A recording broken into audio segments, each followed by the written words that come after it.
మనకి ఈ ఐపీఎల్ 2025 సీజన్లో ఎక్కడైనా సరే అసలు ఎక్స్పెక్టెడ్ రిజల్ట్స్ ఎప్పుడన్నా వచ్చినాయా? అన్నీ కూడా అన్ఎక్స్పెక్టెడ్ రిజల్ట్సే కదా. అయితే మరి ఈ అన్ఎక్స్పెక్టెడ్ రిజల్ట్స్ వల్ల ఐపీఎల్ టీమ్స్, కొన్ని టీమ్స్, అన్నీ కాదు కొన్ని టీమ్సే వాళ్ళ కెప్టెన్ మార్చాలని చెప్పేసి చూస్తున్నాయి. సో దాంట్లో ఫస్ట్ వచ్చేసరికి రాజస్థాన్ రాయల్స్. మరి వీళ్ళు 2022లో ఏమో ఫైనల్కి వచ్చారు. అప్పుడు గుజరాత్ టైటన్స్ మీద ఓడిపోయారు. దాని తర్వాత చూసుకుంటే ఎప్పుడైనా సరే అంత మంచి పర్ఫార్మెన్స్ ఇచ్చింది కూడా ఏడా లేదు. మరి ప్రత్యేకంగా ఈ సీజన్లో చూసుకున్నాం అనుకోండి, వీళ్ళు మొత్తం 14 మ్యాచ్లు ఆడితే 4 మ్యాచ్లే గెలిచారు. ప్లేయర్స్ కన్నా క్వాలిఫైయరా లేదు కదా.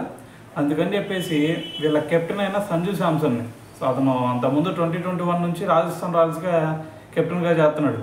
మరి ఇప్పుడు వచ్చేసరికి సంజు శాంసన్ పక్కన పెట్టాలని చెప్పేసి రాజస్థాన్ రాయల్స్ చూస్తుందంటే, దాని తర్వాత సంజు శాంసన్ కూడా మరి వేరే ఫ్రాంచైజీకి వెళ్ళాలని చెప్పేసి చూస్తున్నాడంట.